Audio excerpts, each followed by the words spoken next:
Le Tyrannosaurus rex, souvent surnommé T-Rex, est sans doute le dinosaure le plus célèbre. Il a vécu il y a environ 68 à 66 millions d'années au Crétacé supérieur, principalement en Amérique du Nord.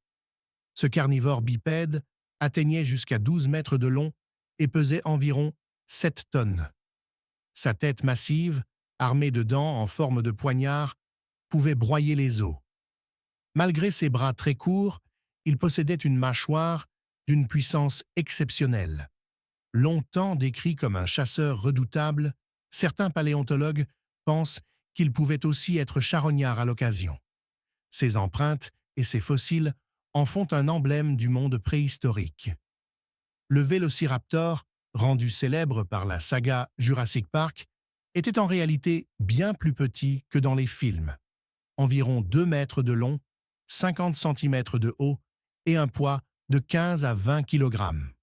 Il vivait au Crétacé supérieur, il y a environ 75 millions d'années, principalement en Asie, Mongolie. C'était un prédateur agile, muni de longues griffes recourbées sur ses pattes arrière, dont la plus redoutable mesurait 6 à 7 centimètres. Ces fossiles révèlent qu'il était couvert de plumes, ce qui le rapproche des oiseaux modernes. Intelligent et probablement social, il chassait peut-être en groupe, ce qui renforçait son efficacité malgré sa petite taille.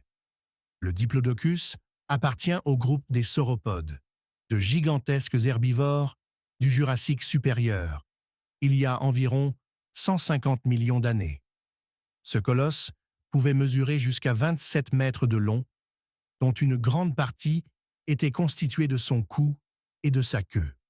Son poids atteignait 10 à 15 tonnes, mais il était plus léger que d'autres sauropodes grâce à une ossature creuse.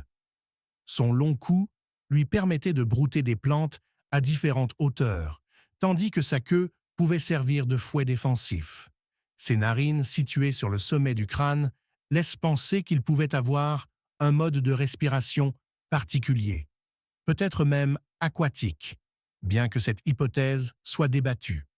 Le Tricératops est l'un des dinosaures herbivores les plus emblématiques du Crétacé supérieur, il y a environ 68 millions d'années.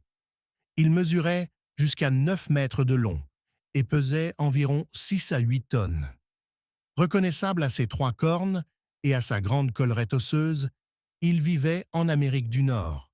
Ses cornes servaient probablement à la fois pour la défense contre les prédateurs, comme le T-Rex, et pour des combats entre individus, notamment lors de rivalités sexuelles. Herbivore strict, il se nourrissait de plantes basses grâce à un bec puissant et des rangées de dents adaptées à la mastication. Le ptérodactyle, ou plus exactement Pterodactylus, n'était pas un dinosaure, mais un ptérosaure, un reptile, volant contemporain des dinosaures. Il a vécu au Jurassique supérieur, il y a environ 150 millions d'années. Son envergure variait de 50 cm à plus de 2 mètres selon les espèces.